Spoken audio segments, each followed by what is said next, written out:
नमस्कार प्यारे छात्रों, आप Rajkumar Patel sir YouTube channel पर हम पढ़ रहे हैं एडक्रेट अभ्यास पुस्तिका। आज हम पढ़ेंगे कक्षा 8वीं की संस्कृत पुस्तक का सप्तदशः पाठ सत्कर्म एवं धर्मः। इस पाठ के प्रश्नोत्तरों को हम करेंगे। सबसे पहले आप देखें बहुविकल्पीय प्रश्न। प्रश्न क्रमांक पहला है कर्मणाम लेखनम पार्श्वे अस्ति। कर्मों का लेखा किसके पास होता है? तो इसका उत्तर है चित्रगुप्त यानी चित्रगुप्त जी के पास। 7 नंबर का विकल्प इसका सही है। प्रश्न दूसरा है लोके सत्कर्मणः एव प्रसिद्धः रेखांकित पदे विभक्ति। सत्कर्मणा में हमें विभक्ति बतानी, तो इसमें तृतीया विभक्ति है। 12 नंबर के विकल्प को हम सही करेंगे। प्रश्न क्रमांक तीसरा है विक्रमादित्य भ्रमणार्थम गतवान। विक्रमादित्य भ्रमण के लिए गए थे। इसका आ नंबर का विकल्प सही है नगरम, यानी नगर में भ्रमण को गए थे।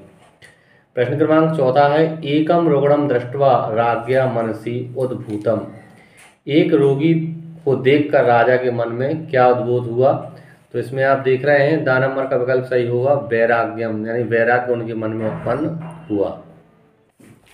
प्रश्न क्रमांक 5वां है राज्ञा शासन धर्मः भवति। इसका उत्तर है शाह नंबर का विकल्प धर्म अनुकूलम शासनम। राजा का शासन धर्म होता है या होना चाहिए, तो वो धर्म अनुकूलम शासन होना चाहिए।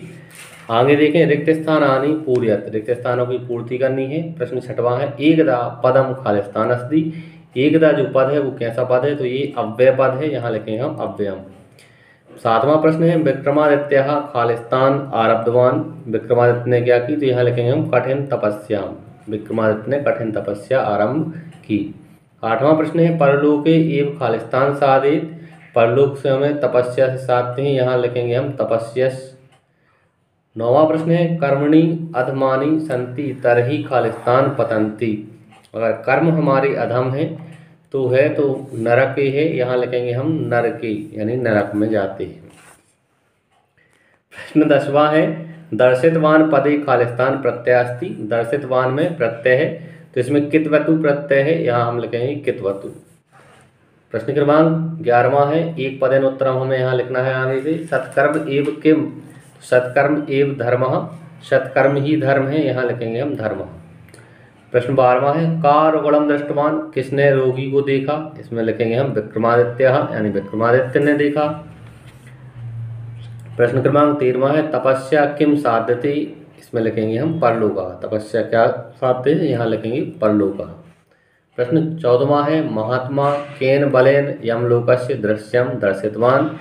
महात्मा ने किस बल से यमलोक के दृश्य को दिखाया या दर्शन कराए? इसमें लिखेंगे हम योग बलेन, योग के बल से। प्रश्न क्रमांक 15वां है एक वाक्य में हमें उत्तर लिखने हैं आगे। प्रश्न है विक्रमः किम ज्ञातवान। विक्रम को क्या ज्ञात हुआ? तो इसका उत्तर होगा सदाचार एवं तपस्या सत्कर्म एवं धर्म। विक्रमादित्य को ज्ञात हुआ कि सदाचार ही तपस्या है और सत्कर्म ही धर्म है। अगला 16वां प्रश्न है राज्ञा धर्मः किम अस्ति। राजा का क्या धर्म है? इसका उत्तर होगा राज्ञः धर्मः प्रजापालनम अस्ति। राजा का धर्म होता है प्रजा का पालन करना। प्रश्न क्रमांक 17वां है यदि कर्माणि उत्तमानि सन्ति तर्हि कस्य द्वारम उद्घाटयतु। यदि कर्म अच्छे हैं, उत्तम हैं, तो किसके द्वार खुले हैं? इसका उत्तर है यदि कर्माणि उत्तमानि सन्ति तर्हि स्वर्गस्य द्वारम उद्घाटयतु। यदि कर्म उत्तम हैं, अच्छे हैं, तो स्वर्ग के द्वार खुले हुए हैं। प्रश्न क्रमांक 18वां है उज्जैनीम आगत्य विक्रमादित्यः कीदृशः शासनम कृतवान। उज्जैनी में आके विक्रमादित्य ने कैसा शासन किया? इसका उत्तर है उज्जैनीम आगत्य विक्रमादित्यः धर्मानुकूलनम नीतिपूर्वकम प्रजापालनम पुरुष सरम शासनम कृतवान। उज्जैनी में आकर विक्रमादित्य ने धर्म अनुकूल नीतिपूर्वक प्रजापालन शासन किया।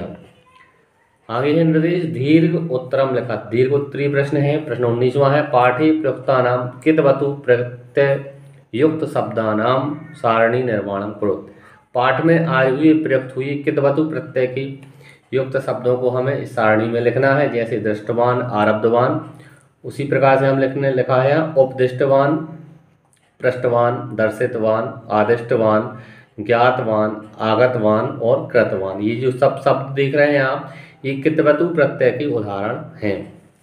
प्रश्न क्रमांक 20वां है पाठानुसारेण यमलोकस्य दृश्य वर्णनम करोतु। पाठ के अनुसार यमलोक की दृश्य का वर्णन करना है। इसका उत्तर है दृश्य यमराजः दूतान् प्रक्षति एतस्य कर्म कीदृशम्। एकः दूतः अवदत् कर्माणां लेखनं तु चित्रगुप्तस्य पार्श्वे अस्ति। क्षणं विचार्य यमराजः दूतान् आदिष्टवान् यत् यदि एतस्य कर्माणि उत्तमानि सन्ति तर्हि स्वर्गस्य द्वारम् उद्घाटयतु, यदि कर्माणि अधमानि तदा बलात् नरके पातयतु। इसका अर्थ है दृश्य में यमराज दूत से पूछता है एतस्य इसके कर्म कैसे हैं। एक दूत बोलता है कर्मों का लेखा तो चित्रगुप्त के पास है। क्षण विचार करके यमराज दूत से आदेश देते हैं यदि इसके कर्म उत्तम यानी अच्छे हैं तो इसको स्वर्ग के द्वार खोलो, यदि कर्म अधम यानी बुरे हैं तो इसको बलपूर्वक नरक में डालो। इस तरह से प्यारे छात्रों इस वीडियो के माध्यम से हमने इस पाठ के प्रश्नोत्तरों को पूरा किया। आगे के पाठ के प्रश्नोत्तर के लिए आप हमारे चैनल को सब्सक्राइब करें, वीडियो को लाइक करें और अपने दोस्तों के साथ शेयर करें। धन्यवाद। जय हिंद। वंदे मातरम।